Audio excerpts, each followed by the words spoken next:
Imagine being homeless because your so-called fam decided you are not their problem after your parents dipped from existence. This is the life of Toru, a high school girl who radiates main character energy and might just be the newest patron saint of positivity. However, her already chaotic life gets even wilder when she crash lands into the mysterious Soma family.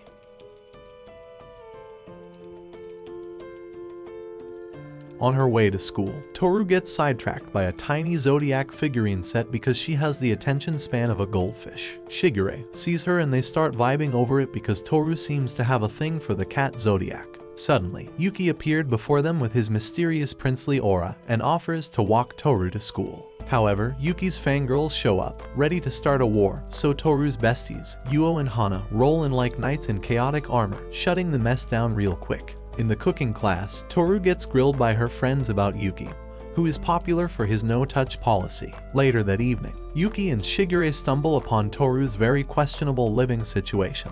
Not long after, Mother Nature strikes with a landslide, obliterating her precious tent-kun.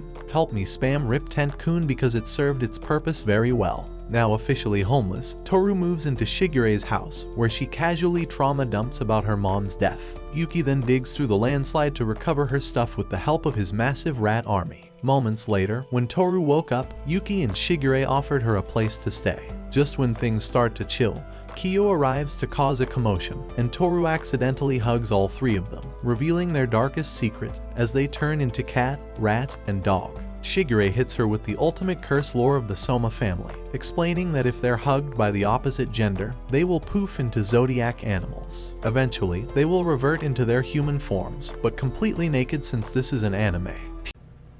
Out of pocket for that shit. Way out of pocket. Kyo absolutely loses it, knowing that their secret was revealed, while Yuki is stressed big time because the family head might order to memory wipe Toru. At school, Yuki confronted Toru if she snitched about their curse, but she accidentally hugs him and triggers his rat transformation inside their classroom.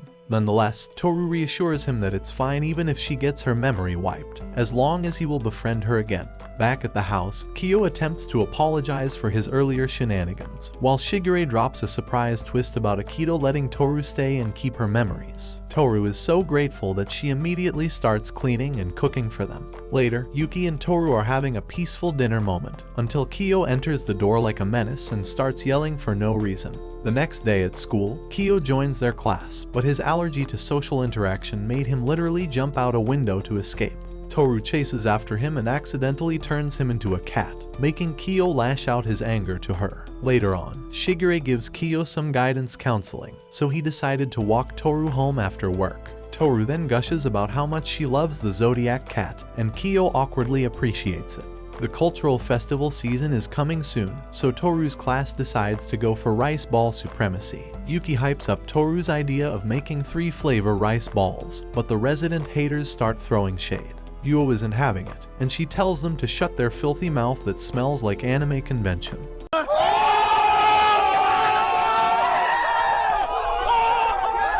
Meanwhile, Kyo suggests turning rice ball making into a battle, only to get instant rejection. Feeling like the world is against him, Kyo rage quits life and attracts a small army of cats. Toru later finds him brooding on the rooftop, where he drops some sentiments, believing that he's the discount version of Yuki. Meanwhile, Yuki rejected yet another love confession and later saw Kyo actually vibing in the classroom. Later that evening, Toru collides with some German-speaking blonde kid who riz her like a true Sigma. She then runs into Yuki outside, who offers to walk her home, but some drunk dude shoves her into him, causing yet another accidental transformation. Yuki takes this chance to get deep, talking about how he feels trapped while Kyo naturally makes connections with everyone. Toru then tells some TED Talk that Yuki appreciates. Later, he takes her to his super secret veggie garden to protect it from a typhoon. Toru drops some wisdom about believing in people instead of doubting them, making Yuki feel inspired to work on his social skills. The next day, while Toru's in the kitchen doing some rice balls, she tells Kyo that he doesn't realize his own talents because he can't see them himself. Soon enough, Yuki chimes in and feeds Kyo a chive rice ball just to assert dominance, and to remind him to stay on his lane. Out of nowhere, Kagura busted in like a literal tornado, prepared to confront Kyo for causing her distress. She dramatically announces herself as Kyo's fiancé, and clocks Toru as her rival for Kyo's love. Oh shit, here we go again. Things get real awkward when Kagura insists she still loves Kyo even after seeing his true form. To prove her love, Kagura attempts to cook dinner, but Kyo straight up refuses to sit with her. This activates her rage mode, making the dinner completely obliterated. Kagura cries and leaves, but Toru, being the angel she is, follows her, and they trauma bond over their mutual Kyo obsession and end up making hamburgers together. Later, Kyo randomly opens up to Toru about his deep burning passion for martial arts, and as expected, Toru supports his BS. The next day, Kagura's predicament happens when a random paperboy accidentally hugs her, and she poofs into a boar. Yuki, the ever-smooth operator, pulls some ninja-level distractions to keep people from witnessing the whole mess. Meanwhile, Toru admires Kagura's ability to see the good in someone she loves. Moments later, Toru's grandpa just dropped a call, asking her to pack up and return immediately. Toru then gets emotional upon imagining how empty her life will be without the Somas. Nonetheless, she makes the big announcement, and Shigure knows that the house is about to get 100% more depressing because Yuki and Kyo will surely be sad over her departure. As Toru arrives at her grandpa's place, the interrogation squad immediately becomes active. Her cousins are straight-up FBI agents, grilling her about living with the Somas. However, her grandpa steps in and tells everyone that Toru deserves better than this mess. When Toru starts hitting her lowest low, Yuki walks in and tells her to come home with him. Kyo also chimes in for her rescue mission and they all return to their home. Later on, Shigure welcomes Toru back and reassures her that the Soma house is her home. The school festival is poppin' and Toru's rice ball stand is thriving, mostly thanks to Yuki serving looks in full drag. Then, chaos mode activates when two more Somas appear. Momoji eats himself into Toru's arms, instantly triggering his bunny transformation. While Hattori is there to snap pics of Yuki and Kyo for Aikido. Jump to post-festival, Uo and Hana hit peak FBI mode, getting all up in Toru's business. That said, they decided to go for a self-invite sleepover to investigate her living situation with the Somas. After that, the verdict had arrived and the two granted their parental stamp of approval. Later, Toru gets deep reminiscing about a childhood hero who once guided her home.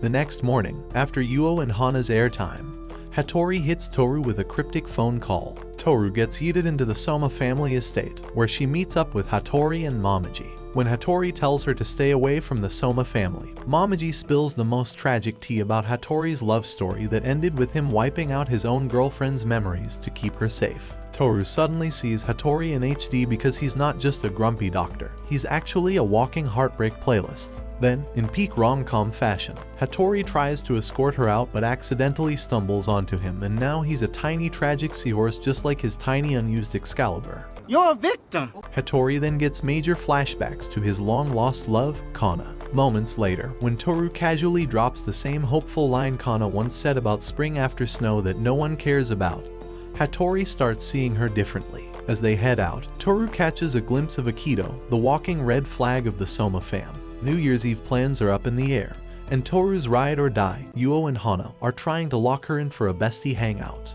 However, Toru decides to stick with the chaotic Soma fam, who are off to their annual dysfunctional family reunion. What did he say? Yuki and Kyo would rather do literally anything else, but Toru insists they go without her. Fast forward to them running into Hana, who casually drops the biggest emotional nuke about Toru being alone while missing her mom. Then, Yuki and Kyo did the most dramatic anime U-turn ever, yeeting themselves back home, finding Toru in sad puppy mode. Meanwhile, Shigure's out there chilling with Hattori and Haru, who are looking for Yuki and Kyo. Instead of some stiff formal banquet, Toru, Yuki, and Kyo start the new year in the best way possible by watching the sunrise together like the wholesome little found family they are. School's back, and Kyo and Yuki are beefing as per usual, much to Toru's eternal suffering.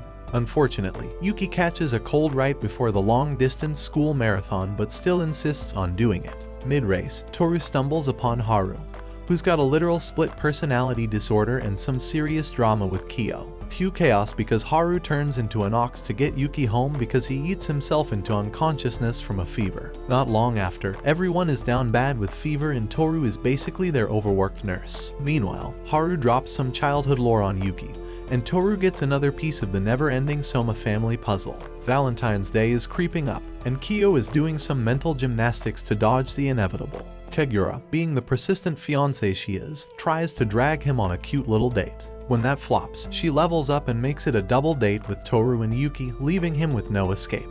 While the couples are out doing couple things, Shigure and Hattori have a deep remember when we had dreams convo. Meanwhile, Toru meets Mitsuru, Shigure's editor, who is close to losing her mind over Shigure's deadlines. Exams are done, and Toru, Yuki, and Kyo receive VIP invites to a private hot spring. Meanwhile, Toru's bank account situation is a whole enigma because of the funds she used for the Valentine's chocolates. Moments later, Momoji goes full campfire horror mode, telling a spooky tale about some poor traveler who got straight up eaten by demons. Later on, the hot spring hostess is plotting friendship world domination, hoping her kid also links up with Toru. Momoji then casually drops that he and Haru are about to enroll at Toru's high school. Toru then realizes that Momoji is only a year younger than her, which surprises her because he has been acting like an unhinged 5-year-old child the whole time. These nuts. The new school year arrives, and Toru is hyped to see Momoji and Haru rolling in as freshies. Moments later, they run into the student council president. He is not vibing with Momoji's girl uniform and Haru's rebel hair color aesthetic. Haru then drags him to the bathroom to prove his hair color is natural. Meanwhile, Toru meets the big boss of the Soma fam, Akito, and suddenly Yuki looks like he's about to pass out. Toru casually maneuvers Akito away from Yuki, making her most strategic move all season. Back at the Soma house, Shigure and Hattori sip tea and unpack Akito's questionable influence on Yuki. Toru, mid-badminton rally, starts deep diving into thoughts about her mom and what Akito's zodiac animal is. And just like that, a solid badminton match fixed 80% of their emotional crises. On her way home, Toru gets the shock of her life because a whole snake slithers up her dress. Apparently, it's actually Ayame, Yuki's older brother, who yeeted himself into snake mode because he was cold. Ayame is in town for some quality sibling bonding time, but Yuki is not having it. Ayame then decides to take Toru out for lunch and trauma dump about how he and Yuki have major unresolved beef. Turns out, past Ayame wasn't exactly winning any Best Big Brother awards, and Yuki's childhood loneliness had a lot to do with that. While crashing at Shigure's place, Ayame gets nostalgic with him and Hattori, reminiscing about their chaotic high school days. Hattori eventually rolls up, following Haru's suggestion to collect Ayame before he causes too much chaos. As Ayame dips, Yuki acknowledges that perhaps his flamboyant older brother is actually trying to make amends. Toru hits up Shigure because she wants to visit her mom's grave, so Yuki and Kyo decide to accompany her. Later, Momoji revealed to Toru that his mom didn't even know he existed because her memories got deleted after she witnessed his transformation. The next day, the three go to the cemetery with Yuo and Hana. Here, they drop that Toru's mom was a biker gang legend with absolute queen behavior. Meanwhile, Kyo asks Hana if she can see ghosts, so she reveals that she cannot, but tells him that she can detect his chaotic, guilty energy. Back home, Toru knocks out outside after drinking tea, and Kyo sits next to her, feeling like he's babysitting. Then, in a rare moment of emotional vulnerability, he gently apologizes to her. Meanwhile, Yuki spots Toru's old baseball cap and gets hit with a vintage flashback. Shigure plans a surprise trip to the Soma Summer Lake house, where he spins a terrifying campfire tale about a feral man-eating bear named Jason. Fast forward to a normal hiking trip. Kyo and Yuki suddenly go radio silent, so she assumes she did something wrong and apologizes profusely. Then, Kyo trips over a massive footprint, triggering an instant panic that Jason might be real. In the chaos, Toru trips, and the boys, desperate to save her, accidentally transform into their Zodiac forms. Somehow, this nonsense makes Toru feel better, and she starts laughing. Back at the lake house, Hattori figures out Shigure's real reason for orchestrating this trip. The next morning, Ayame bursts onto the scene, fully uninvited, much to Yuki and Kyo's dismay. While the group heads to the lake, Ayame whips out a wedding photo for Hattori, subtly throwing shade at the possible past romance with Kana's teacher. Meanwhile, Yuki contemplates the complexity of family bonds while avoiding Ayame's antics. While vibing at the school pool, Yuo loses her mind because Toru is still in her middle school swimsuit.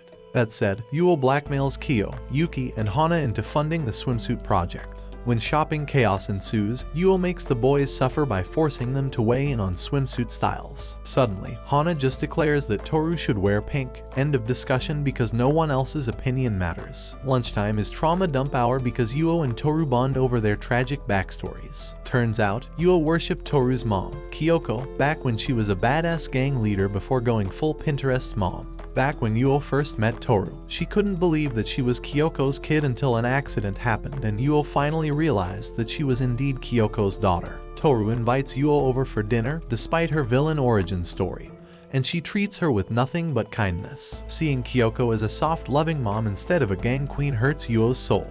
When Toru tries to return Yuo's mask, she tells her that they are not friends. Yuo then activates her rebellion arc, complete with fights, skipping school, and general self-sabotage. Yuo gets herself into a scrap, but before things get too messy, Toru swoops in like a cinnamon roll superhero and drags her to the Honda household. Completely wiped out, Yuo knocks out on the spot and wakes up just in time for some wholesome family dinner vibes. Next thing you know, she's a regular visitor, seeking life wisdom from Kyoko and vibing with Toru like it's a full-time job.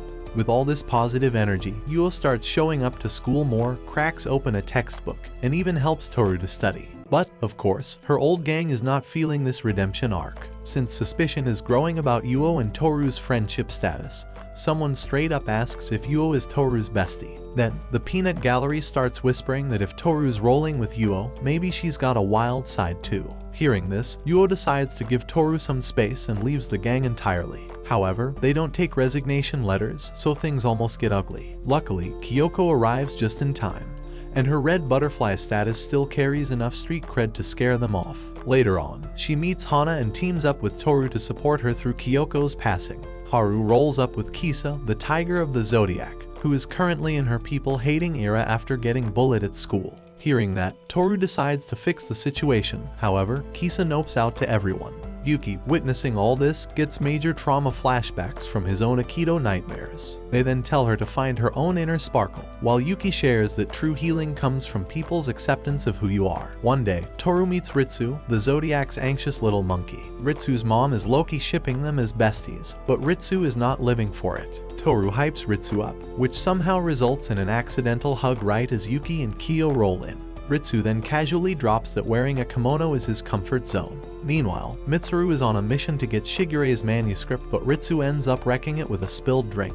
Toru, in her usual deep thinker mode, talks about finding purpose in life, and Ritsu actually starts feeling a little less like a walking disaster. Hiro, the goat of the Zodiac, is low-key salty about Kisa vibing with Toru, so he steals Toru's notebook like a little menace. That said, Kyo, Momoji, and Kisa squad up for the ultimate heist to get it back. Meanwhile, Toru hugs Hiro, and his sheep mode activates. Later, Hiro and Kisa pull up to Shigure's place, and Hiro spills the emotional tea about him liking Kisa. However, when Aikido found out, things went the hospital way, so Hiro decided to ghost Kisa to protect her. Since Hiro is stuck with his can't do anything era, Toru reminds him that he's got time to level up and be there to protect Kisa. Yuki's fangirl squad, led by the ever-extra Motoko, hatches a master plan to keep Toru away from their precious prince. Hana somehow gets roped into their antics, so they pull up to her house after school for some next-level snooping. Just when they're about to raid her room, her little bro, Megumi, pops up like a final boss. Hana then casually drops the fact that Megumi can curse people, so the fangirls take one look at this tiny menace and eat out of there like their lives depend on it.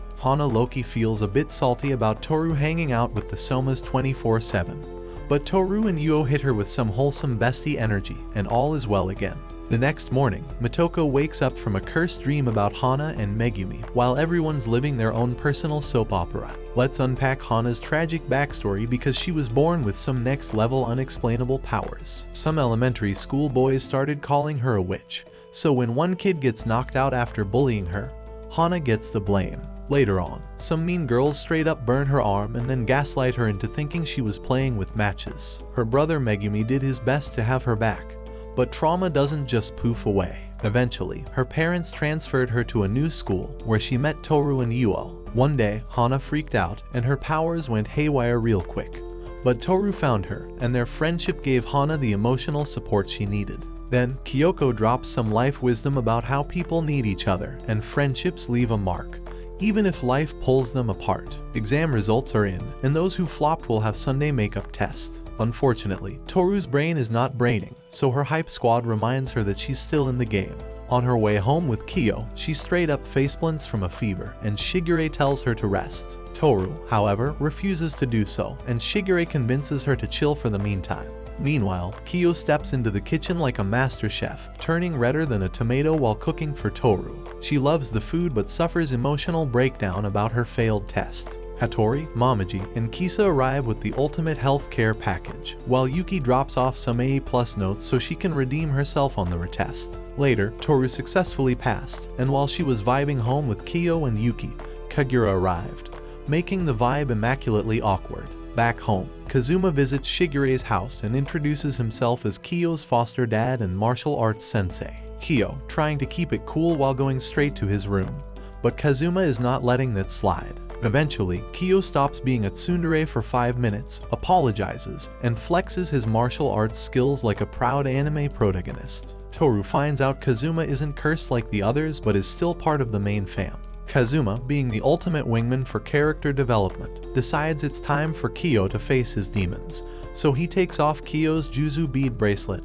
activating his full monster mode. Kyo is convinced that Toru is about to eat herself out of his life, so he sprints away. However, Toru chases after him and hugs him anyway. Suddenly, Kyo shifts back to his regular cat self, and Toru carries him home like the true queen she is. The next morning, Kazuma pulls a disappearing father figure move, leaving Kyo in full panic mode. That said, he bolts after him to express his utmost gratitude. Elsewhere, Kagura dips early, leaving Yuki in his feels. Haru, on the other hand, tells Yuki to chill and not stress Toru out. After school, a bunch of the Zodiac squad pulls up to Shigure's house for dinner, while Hiro swings by the hospital to check on Rin. Elsewhere, Shigure lurks near Akido, sensing some major plot shift energy that could finally break the family curse.